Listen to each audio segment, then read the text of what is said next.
Goeiedag en welkom by ons Sondagdiens. Net hier vanuit Volle Kerk Lewende Woord Gemeente in Perm. Ons is dankbaar dat jy ingeskakel is om saam met ons die woord van God te verken. En soos altyd vra ons vandag, wat sê die woord van God vir ons in hierdie dag? In 'n wêreld vol onsekerheid en onrus, vra mense reg oor die wêreld, wat gaan aan? Is ons regtig in die eindtye? En wat beteken dit vir my geloof en my toekoms? So, ek het opwindende nuus. My boek, Hoe om te navigeer deur die eindtyd, is nou landwyd beskikbaar by al die toonaangewende boekwinkels, soos Exclusive Books, Bargain Books, P&A, Wordsworth en vele meer. Met meer as 360 vrae en antwoorde bied hierdie boek Bybelse insig oor kwessies soos die konflik in die Midde-Ooste, is dit profeties? Is die Israel van vandag dieselfde as die Israel van die Bybel? En watter eindtyd profeseë sien ons vandag reg voor ons oë afspeel? Gaan kry vandag jou kopie of vra jou boekwinkel om dit vir jou te bestel. Dit sal binne enkele dae op jou rak wees. En as jy Engels verkies, goeie nuus. Ons Engelse weergawe van die boek How to Navigate to the End Times is nou ook beskikbaar landwyd. En ons het ook 'n Engelse YouTube-program genaamd Did You Know op ons nuwe Engelse kanaal Raymond Lombard Teachings. Elke donderdag aand om 7:00 gesels ons daaroor Bybelse waarhede soos wat sê die skrif oor die eindtye, die Israel-Palestynse konflik en die geestelike betekenis van wêreldgebeure. So teken gerus in op ons Engelse kanaal Raymond Lombard Teachings en wees deel van hierdie kragtige reis deur die eindtyd profeseë. Maar nou, laat ons stil raak, ons harte oopmaak en ontvang die woord van God. Wees geseën.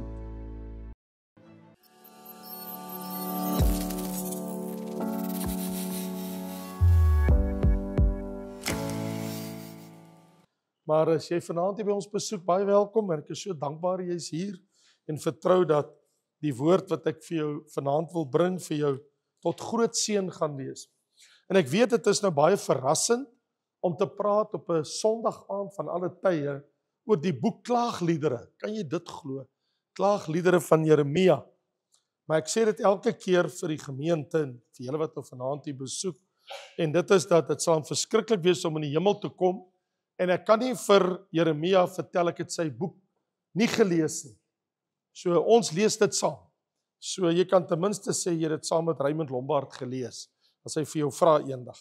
So kom ons lees saam. Ons is nou on ons folder goed.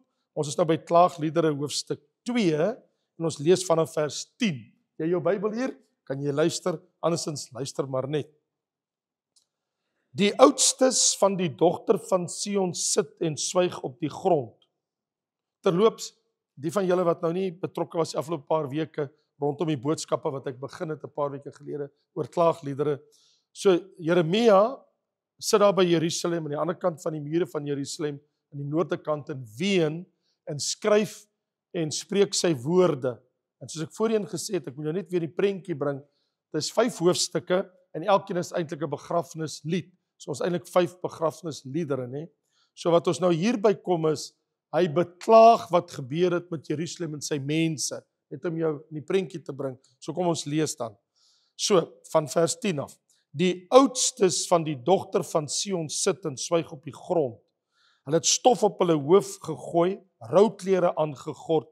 Die jonkvroue van Jerusalem het hul hoof na die aarde gebuig. My oë teer weg in trane, my ingewande is in beroering.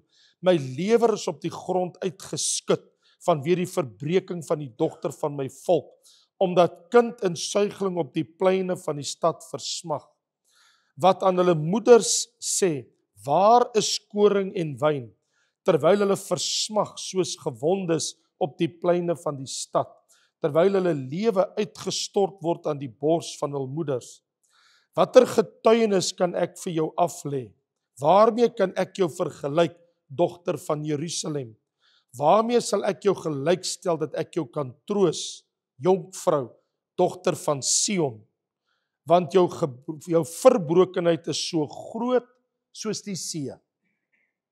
Wie kan jou gesond maak? Jou profete het vir jou bedrieglike en ongeruimde dinge gesien en jou ongeregtigheid nie geopenbaar om jou lot te verander nie. Maar hulle het vir jou godsprake gesien tot bedrog en verstoting. Almal wat met die pad verbygaan, slaan die hande saam oor jou. Hulle spot en skud hulle hoof oor die dogter van Jerusalem. Is dit die stad waarvan hulle gesê het, volmaak in skoonheid, vreugde van die hele aarde? Al jou vyande rek hulle mond oop oor jou. Hulle spot en kners op die tande. Hulle sê, ons het verslind. Ja, dit is die dag wat ons verwag het. Ons het dit bereik, dit belewe. Die Here het gedoen wat hy hom voorgenem het.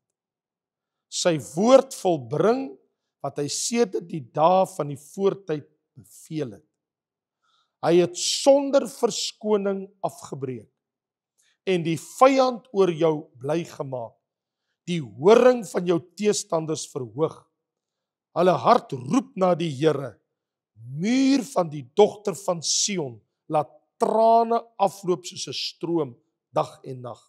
Gun jouself geen verposing nie. Laat jou oogappel nie rus nie. Staan op. Skreeu in die nag by die begin van die nagwake. Stort jou hart uit soos water voor die aangesig van die Here. Hef jou hande op na hom ter wille van die lewe van jou kinders wat versmag van honger by die hoek van al die strate. Aanskou, Here, en merk op aan wie u so gedoen het. Moet vroue dan hulle vrug eet? Kindertjies wat op die hande gedra word? Moet dan in die heiligdom van die Here priester en profeet gedood word? Op die grond lê jonk en oud in die strate. My jong vroue en my jong manne het deur die swaard geval. U het hulle gedood in die dag van u toorn. U het hulle geslag sonder verskoning. U het soos op 'n feesdag my verskrikkinge geroep van rondom, en niemand het op die dag van die Here se toorn vrygeraak of ontkom nie. Die wat ek op die hande gedra en groot gemaak het, my vyand het hulle omgebring. Wat 'n verskriklike treurmare. Here, ons vra dat ook in hierdie woord, want is opgeteken in die Bybel, en ons weet uit hoofde van 1 Korintiërs 10, waar Paulus met ons praat oor die Ou Testament, insluitende hierdie boek van klaagliedere, wanneer hy sê, die ding het hulle oorgekom, dat ons nie begeerig moet wees na verkeerde dinge soos hulle nie, en nie God versoek soos hulle nie, maar dit is opgeteken aan ons, op wie die eindes van die eeue gekom het, dat ons hieruit lering kan aanneem, dat ons kan weet wie God is, en hoe hy handel, en wat hy van ons vra. Seën hierdie woord, bid ek in Jesus lieflike naam. Amen. 'n Mens kan eintlik een sin skryf oor hierdie gedeelte wat ek gelees het, van vers 10 tot en met vers 22. En dit is, as ek jou vra, hoekom het hierdie goed gebeur? Het hierdie man so sit en huil, en stikkend is oor alles wat met die stad en sy mense gebeur het. Wat het fout gegaan? Hoekom hierdie vreeslike ding oor Jerusalem en sy mense, sy paleis en die tempel? Hoekom het dit gebeur? Wat het aanleiding gegee dat hulle in so 'n treurige toestand is? Alles, die mense, die volk, die kinders, die vrouens, die mans, die priesters, die koning, die vorste, alles. Wat het gebeur? Daar's eintlik net een antwoord. Die loon van sonde. Dis die prys wat jy betaal. It's a price to pay. Wie van julle onthou die teks in Romeine 6 vers 23? Ek onthou dit al my lewe. Dis 'n teks wat ek nooit kan vergeet nie. Al my lewe wat ek die Bybel lees, sal ek altyd daai teks onthou in Romeine, van, ek gaan hom sê, en dan sal jy die res heel waarskynlik weet, waar hy sê, die loon van die sonde is die dood, maar die genadegawe van God is die ewige lewe in Christus Jesus, ons Here. Jy sal dit miskien ken. Gaan die teks, hy het twee kante. Die loon van sonde is die dood. Maar, daar is 'n ander uitweg. Die genadegawe van God is die ewige lewe in Christus Jesus. So, met dit is in gedagte wil ek praat oor die loon van sonde, want ek bedoel, dit is wat hulle hier ervaar. Die woordjie loon beteken die betaling. Sonde betaal, en in hierdie geval, die loon van sonde, die betaling, is die dood. Vir hulle is dit dood en verwoesting en vreeslike treurmare. So die straf is uitgemeet oor Jerusalem, en as ek vra hoekom, dan moet ek eenvoudig net kan sê, as gevolg van die sonde van die stad. Nou ek hoef nie al die sondes uit te lig nie, jy kan in die geskiedenis wys maar vir ons wat alles daar gebeur het. Maar geen wonder dat die boek het dan die titel Klaagliedere van Jeremia. Dit het nou die titel. So die boek se naam is, daar word geklaag, want sonde het dit veroorsaak. Sonde het hulle gebring tot op die punt waar God het nou geoordeel. En dit is verskriklik wat hierdie oordeel betref. So die gedagte wat sterk by 'n mens opkom wanneer jy hierdie lees, is die taalgebruik van iemand wat hy skryf asof hy is 'n ooggetuie. In ander woorde, dis nie iemand wat 'n storie oorvertel nie. Dis iemand wat die ellende aanskou het. Dis iemand wat gesien het wat het gebeur. Dis iemand wat dit beleef. So wat ek en jy hier sien is, en dit raak nogal meer intens, want volgende week raak dit nou nog meer intens wanneer hy self praat oor hoe hy dit beleef. Nou vertel hy hoe die mense dit beleef, maar dit kom al hoe nader aan sy vel en aan sy been, wanneer hy gaan begin vertel, maar hoe beleef hy dit? Hoe ervaar hy dit? So ons word meegesleer in hierdie beskrywing van Jeremia oor Jerusalem, sy mense, asof hy self daar is, hy's daar, en hy trek ons in die storielyn in. Dis amper asof, as jy baie mooi noukeurig lees, dis asof jy die goed kan begin sien, wat het gebeur. Dis asof, hy vertel dit so lewendig, die storie, dis asof jy dit voel, sien en beleef saam met hom. En daar's eintlik net twee dinge wat ek wil uitlig. Die een is, kyk wie treur almal. Wie is almal hier betrokke? Wie is almal, hy begin en hy sê in vers 10, die oudstes van die dogter van Sion. So hy sê wie hulle is. Hierdie groep mense, die oudstes. Nou wie is die oudstes in Jerusalem? Hy sê, hulle sit op die grond, in stilte, daar's nie woorde nie. Die hartseer is so groot, hulle het nie woorde om te praat nie. Die wonde is te diep. Dis te seer vir woorde. Hulle sit daar in hulle smart woordeloos. Jy weet, ek weet nie wie van julle kan dit onthou nie. Toe Job se 3 vriende by hom kom. Hoe lank het hulle doodstil gesit sonder om 'n woord te sê? Wie van julle kan dit onthou? Toe Bildad en die ander 2 vriende, Elihu en sy vriend, toe hulle by hom gekom het. Die Bybel sê, vir 7 dae en 7 nagte het hulle by hom gesit, het hulle klere geskeur, stop op hulle hoofde gegooi, sonder om een woord te praat. Kan jy langs iemand sit en treur vir 7 dae en 7 nagte, omdat jy sien hierdie persoon se smart is so groot, dat daar nie een woord oor jou lippe kom nie. Die Bybel sê, sonder om 'n woord te spreek, vir 7 dae en 7 nagte, het daar gesit, woordeloos, van skok en ontnigtering, oor wat met hierdie man, wat die rykste man was, in die ooste, en alles wat hy besit gehad het, in sy familie, en al sy kinders, en alles wat dood is, alles wat weg is, en sy gesondheid, en hy sit daar, die Bybel sê dat hom nie eens herken nie, vir Job. Die Bybel sê hy was onherkenbaar. Wat het gebeur is hy, maar hy lyk onherkenbaar. Hy's geslaan deur Satan met swere, van sy hoof tot sy voetsole, 'n potskerf in sy hand, om gesit en krap, met die sug wat uit sy wonde uitkom, wat juk, dat hy homself gesit en krap, daar op 'n ashoop. Wat 'n toestand vir 'n man wat vroom, opreg, Godvreesend sy hele lewe deur geleef het.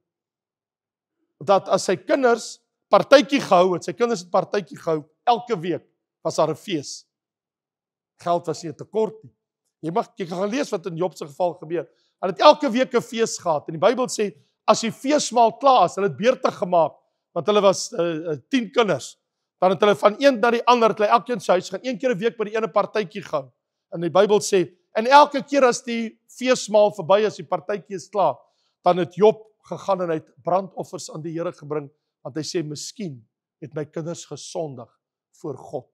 Miskien het my kinders iets gesê, miskien het my kinders iets gedoen wat hulle nie moes, en die Here het dit gesien, en ek tree vir my kinders in. Dis wat hy gedoen het. Wel, hier is Jeremia, en hy is troosteloos, want die kinders van Jerusalem is honger, die wat nog leef, die res is dood. Die ander word kannibalisme, word geëet deur die ma. Die kind wat in die arms gedra word van honger in die stad. Onthou, Nebukadneser het vir meer as 13 jaar die stad beleer. Niemand kan uitgaan nie. Stad is toe. Die Babyloniërs, die Galdeërs is om die stad. En hulle kruip weg binne in die stad. So waar moet daar, een of ander tyd gaan die kos opraak in die stad. Tot hulle eie kinders begin eet. Hier sien jy dit, wat moeders hulle eie kinders wat gebore is begin eet het, gekook en geëet het, is mos ondenkbaar. Hoe smartlik moet dit wees, 'n toestand in 'n stad, dat mense so ver gaan. So op die vraag, wie is hierdie oudstes, dit verwys na die regters en die magistrate, oor die mense wat beter geweet in die stad, wat moes reg gespreek het oor die mense. Hulle het net nie meer gedoen wat hulle moes nie, so die hele sosiale bestel het in mekaar ingekonk. En daar staan in vers 10, hulle gooi stof op hulle hoofde en dra rouklere. Nou, in die Bybel, as jy stof op jou hoof begin gooi, jy buig af met jou hande in die grond, en jy vat die stof van die aarde, en jy gooi dit oor jou, en die stof sak op jou neer, en jy begin rouklere dra. Dit is 'n teken van uiterste verslaanheid. Dit is 'n situasie van uiterste smart, ellende en hartgebrokenheid. Dit kan nie erger nie. Daar's nog net een tree erger, dis die dood. Wat miskien partykeer genadiglik sou wees. Ek bedoel, Mordegai, ons almal weet wat gebeur in die boek van Ester, toe hy hoor dat Haman het hierdie plan gemaak om sy volk om te bring, toe het Mordegai dieselfde gedoen, hè? En die Here begin aanroep, toe hy hoor van die bose planne. Vers 10 sê, die jonkvroue van Jerusalem buig hulle hoofde na die aarde. Die jonkvroue wat moes met tamboerijn en koordanse musiek maak, en wat die hart en die siel van die volk is, geen liedere, geen tamboerijne, geen lofprysing, geen gedans, geen gejubel voor die aangesig van die Here, alles is weg. Dood, dis dood. Hulle trots is verneder tot in die stof. Hulle is tot die grond toe verneder. Nou is die vraag, maar wat het hierdie toedrag van sake dan nou so veroorsaak? Dat die verbreeking van want vers 11 sê, die verbreeking van die dogter van my volk. Wat behels daai verbreeking? Wat sê Jeremia vir ons? Wat sien hy? Hy sê, kind en suigling versmag. Ander woorde, die kinders vergaan aan die bors van hulle moeders. Die moeders sterf, daar's hongersnood in die stad. Die kinders huil by hulle moeders, daar's nie kos nie, daar's nie versorging. Hulle vra die mense van die stad, waar's koring en wyn? Want koring gee vir jou brood. Wyn vir plesier en genieting. Daar's nie olie, daar's nie wyn, daar's nie mos, daar's nie brood nie. Ander woorde, totale gebrek aan lewensmiddels. Nou, net om jou idee te gee. Fast forward, 2500 jaar, van Jeremia se dag, 2600 jaar, fast forward, tot nou. Hoe lyk dit vir jou in Gaza? Jy het gesien hoe lyk dit? Op die televisiebeelde. Dis so 'n situasie. Alles is flenters.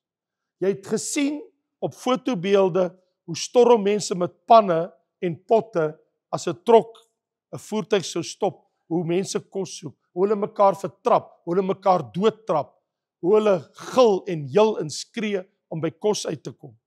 Ek bedoel, ek en jy verstaan in moderne taal hoe moes dit daai tyd gelyk het. Die stad is net vernietig. Al die geboue stukkend, al die mure is omgegooi. Daar's nie reg op muur. Dit lyk asof, soos wat dit nou sou gelyk het, die bomme op die stad sou geval het. Presies dieselfde. Die tempel, nie een klip op die ander nie, afgebreek tot binne in die grond. Alles is stukkend, die paleise. So dit is 'n verskriklike ding wat uiteindelik daar sou gebeur het. So as ek en jy dink aan hedendaags Gaza, dan gee dit vir ons 'n baie goeie idee wat se beeld het Jeremia moes beleef oor die stad wat eens so geseënde stad was, die Godstad van die koning van die hemel. In vers 14 sê, jou profete het jou bedriege ongeruimlike dinge laat sien.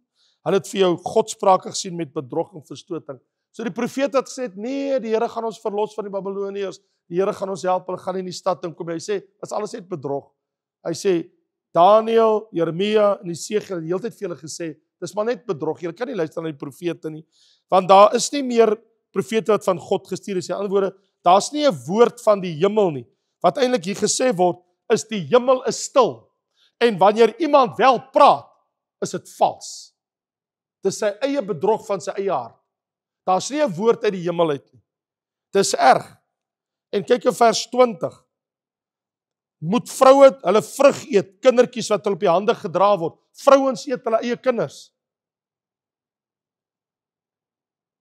Weet, laat my dink aan Jeremia vra, wie kan jou gesond maak? Laat my dink aan Jeremia 8 vers 22. Hy het eendag in sy boek, het hy hierdie geweldige stelling gemaak, toe hy gesê het, is daar geen balsam in Gilead nie? Is daar nie 'n geneesheer nie? Waarom die genesing van my dogter, my volk, nie tot stand kom nie? Is daar niemand wat kan help nie? Kan God nie help nie? Dit is 'n hopelose situasie. Daar's hongersnood, daar's swaard, daar's valse profete, daar's 'n gespot en 'n gehoon van hulle vyande. Daar's 'n totale gebrokenheid. Nou vriende, hoekom sê die Here dit vir ons? Want die Here wil vir ons wys, as sy mense wegbeweeg van sy woord, gaan God hulle oordeel. Kom ons fast forward na ons dag toe. Wat moet die Here vandag doen met sy kerk? Wanneer jy sien dat professors op universiteite en predikers die godheid van Jesus Christus, sy maagdelike geboorte, sy versoenende kruisdood en sy letterlike opstanding vanuit die dood uit, en dat jy moet tot wedergeboorte kom, minag, verag en verwerp en afmaak as niks nie. Wat moet die Here van sy kerk dink? Dat daar in Christelike kringe vandag hierdie goed gesê word in die kerkwêreld. Daar word selfstellings gemaak, daar's nie 'n hemel nie en daar's nie 'n hel nie. Goddelike waarhede word teengestaan en verwerp, selfs in die kerkwêreld vandag. Hier het ons gesien God se oordeel oor sy volk, omdat hulle sy wette en sy woord verlaat het en die woord van die priesters en die profete agter hulle rug gewerp het. Selfs vandag op morele vlak in baie kerke word homoseksualiteit, hoerery, aborsie en hierdie dergelike dinge word net aanvaar. Dis alles goed en wel. En sulke predikante word in kerke aangestel. Wat moet die Here van sy kerk dink? Ek wil jou aandag vestig en sê, dis een ding wat met Israel gebeur het 2600 jaar gelede, maar waar ons vandag is, dis verskriklik om te dink dat ons wat die woord het, wat die waarheid het, wat die hele Nuwe Testament het, moet hierdie dinge hoor, sien en aanskou en stil bly. Wat vandag in die wêreld gesê en gedoen word. Bybelse waarhede, en my vraag wat by my opkom is, op vele terreine in Christelike kringe word uitsprake gemaak wat totaal onbybels is, wat niks met God se woord te doen het nie. Inteendeel, dit breek die woord van die Here af. En op baie terreine is daar pogings om die Bybel so te vertaal dat dit akkommodeer die sondes van die mensdom. So ek het 'n vraag. My vraag is, as hierdie goed gebeur, waarom moet daaroor geswyg word? Nou het ek 'n vraag. Die mense wat so optree in ons dag, ek praat nou nie van Jeremia se dag nie, want ons het die geskiedenisboeke, ons kan kyk wat het hulle gedoen. Maar ons skryf ons eie geskiedenis. Israel het sy eie geskiedenis geskryf. Maar ons in ons generasie, elke generasie skryf sy eie geskiedenis. En wat is ons geskiedenis? Hoekom swyg baie oor hierdie dinge? Is dit omdat hulle dit self nie glo nie? Baie predikers glo nie in die wederkoms nie. Daar's letterlik predikers wat nie glo in die hel en in die hemel nie. Ek weet nie wat maak hulle op 'n kansel nie.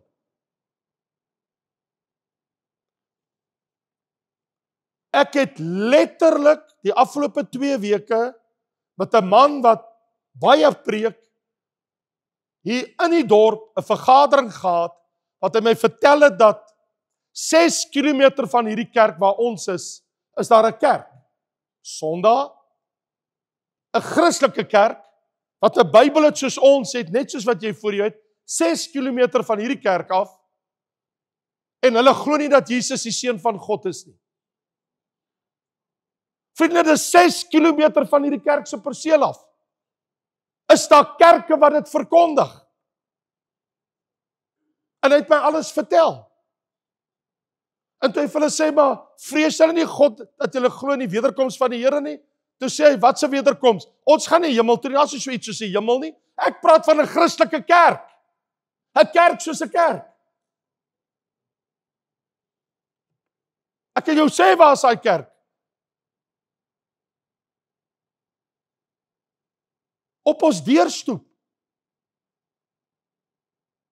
Hulle sê nee, die Here sal eendag hiernatoe kom. Daar's nie so iets ons gaan hemel toe nie. Hy sê maar toe, en die prediker sê vir my, toe sê hy, maar as toe Jesus opgevaar het, waar is hy dan heen as daar nie 'n hemel is nie? En die man sê nee, maar hy het nou nie sy Bybel by hom om te antwoord nie. Hy sê, maar jy's 'n prediker, jy moet my antwoord. Vriende, dis nie goed wat gebeur daar aan die ander kant nie, dis hier om ons. Dis in ons midde. Ek het 'n vraag. Hoekom swyg mense oor hierdie dinge? Is dit omrede hulle wil dit nie aanspreek nie, want hulle wil nie vuur op hulle self trek nie? Is dit want dan ontbloot dit hulle as fundamentaliste wat die evangelie betref? Wel, ek wil vir jou sê, ek is 'n fundamentalis as by die evangelie kom. Ek staan by die suiwer woord van die Here. Nie afgewater nie. Nie verander nie. Die suiwer evangelie. Ek glo dat Jesus Christus die seun van God is. En ek glo dat Jesus Christus vir ons sondes aan die kruis gesterf het. En ek glo dat hy begrawe is, op die 3de dag uit die dood uit opgestaan het. En ek glo dat hy in die hemel opgevaar het. En ek glo dat hy weer kom om ons te kom haal. En ek glo dat hy die Here van sy kerk is. Is mense bang om dit te sê dat hulle dink hulle gaan kerklidmate verloor?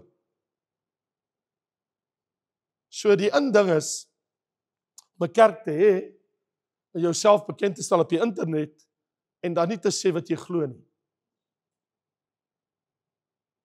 Van die oomblik is jy, en die ding wat die meeste my toe kom, ek het nou weer 'n paar gesprekke met ander predikante gehad en met kerkleiers. En ek kan baie duidelik die trend sien. Die trend is die volgende. Ek wil nie sê wat ek glo nie, want die oomblik as ek vir jou sê wat ek glo, dan verdeel ek mense. Want as mense wat dit nie glo nie, omdat hulle nie glo nie, dan gaan hulle 'n ander pad. En as mense wat dit glo, dan sal hulle by my skaar. In ander woorde, ek gaan nie 'n standpunt inneem nie. Dear God, wat verstaan jy nie van die Bybel nie? Jesus sê, as jy my bely voor die mense, sal ek jou bely voor my Vader en die heilige engele wat in die hemel is. As jy wil hê jou naam moet in die gange van die hemel weer klink, vertel vir mense wat jy glo in die Bybel, dat jy glo God se woord, onvervalste woord. Kom ons wees eerlik. Ons is omring van valse profete. Make no mistake. Ons is omring van kerkgroepe wat lankal nie by die Bybel glo nie. Ons is omring van mense wat sê jy hoef nie te laat doop nie. Ons is omring van mense wat sê jy hoef nie tot bekering te kom nie. Ons is omring van mense wat sê daar is nie so iets dat jy moet tot wedergebore kom nie. God is lief vir ons almal en ons gaan almal hemel toe. Dis hulle standpunt. Jeremia het sy dag gehad en hy het baie geween daaroor. Ons het ons dag. En ek wil vandag vir u iets sê. Mark my words. Daai ding in Amerika op die oomblik van no kings. Mark my words. Wat op die oomblik aangaan. Dat hulle in meer as 200 stede die afgelope 2 tot 3 dae in al 50 state opstande het, gerebelleer het teen die sosiale bestel. Ons is besig om in die wêreld in 'n tyd in te beweeg waar elke mens skree vir sy reg. Dit gaan oor demokrasie, my stem, wat ek sê en basta die res. En die No Kings beweging in Amerika word grootendeels gesponsor met geld deur honderde organisasies wat hulle voordoen as liefdadigheidsorganisasies, charitable organisations. Hulle bedryf charity, hulle doen goed, maar dit almal 'n politieke agenda. Hulle is besig om die grootste demokrasie op aarde te ondermyn. En ek wil iets anders vir julle sê. As Amerika, as die grootste demokrasie in ons moderne tyd tot 'n val kom, is daar groot moeilikheid in die wêreld. En hy's besig om homself te ondergrawe. As die regering nie gaan optree en die ding tot 'n einde bring nie, wil ek vir julle sê, gaan ons in 'n baie verskriklike tyd in die wêreld in. Want waaroor dit eintlik gaan is, waarheid in hierdie mense se oë is nie meer absoluut nie. Jy het jou waarheid, ek het my waarheid, en los my uit. Jy glo wat jy wil, ek glo wat ek wil. Los my uit. Ek en jy kan nie so met die Bybel omgaan nie. Want dan het ons nie 'n standaard nie. Waarmee meet ons wat is reg en verkeerd?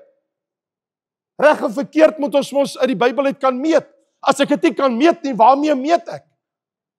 So waarheid is absoluut. Jesus Christus is die waarheid. Jy kan dit nie verander nie. Ek kan dit nie aanpas nie. Ek kan dit nie verbeter nie. Hierdie is liberale mense, vriende. Ons leef in 'n baie gevaarlike wêreld. Die kerk bevind hom vandag in 'n verskriklike liberale wêreld. Humaniste, evolusioniste, ateïste, enigiets. En kom ek jou sê, enigiets in die wêreld behalwe hierdie een ding wat hulle so graag wil bely, hierdie mense. En dit is, ons is die spreekbuis van God. Alles behalwe. Allermins.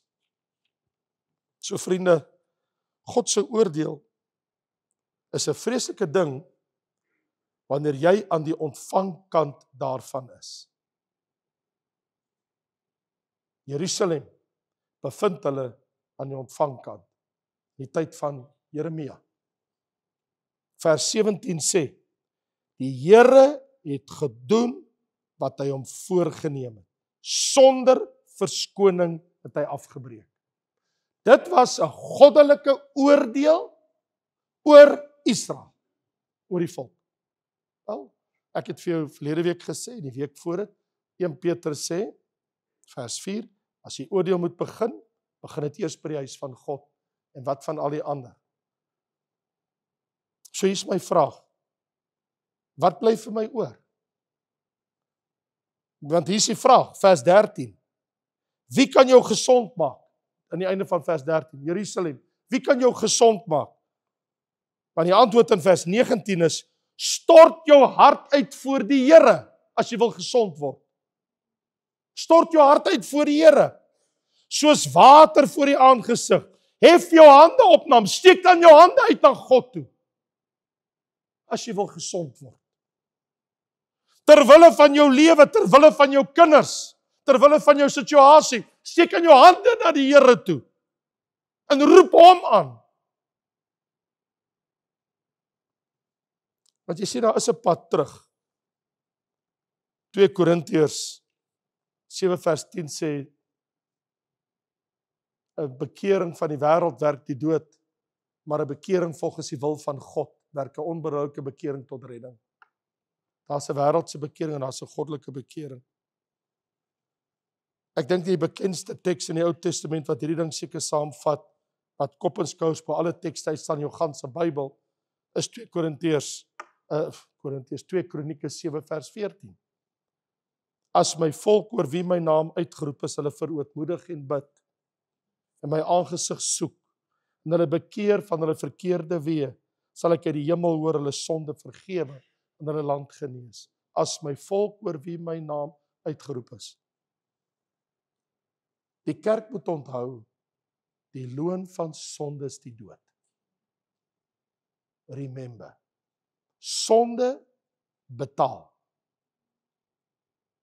Mula, hy het sy geld, en wat hy betaal, die dood. Dis wat kom. Vra vir Jerusalem. Maar die genadegawe van God is die ewige lewe. Soek jy die ewige lewe of soek jy die dood? Wat soek jy? Sonde bring die dood. Maar God se gawe is die ewige lewe. Ons soek nie die dood nie, maar ons soek die ewige lewe. Kom ons buig ons hoofde. Vader, wat 'n toestand van die volk in Jeremia se dag. Maar wat 'n toestand vandag van die kerk van Laodicea. Here Jesus het gesê in Openbaring 3, was jy tog maar koud of warm, maar omdat jy lou is, en ek jou my mond uitspieg, kom koop van my. Goud, olie, kom kry by my geestelikheid, salf. Here, ons sien die Laodicea kerk van die laaste dae. En dit skok ons in ons siele. En die woord sê, in die laaste hoofstuk van die Bybel, laat die regverdige nog regverdiger word, en laat die heilige nog heiliger word. Here, kyk by my, of daar by my 'n weg is van smart, en lei my op die ewige weg. Moenie by my buurman begin en my buurvrou nie. Begin by my, Here, in my hart. As daar by my iets is, wat U nie behaag, en lei my op die ewige weg. Ontferm U, Here, oor die kinders. U woord sê julle moet heilig wees, want God is heilig.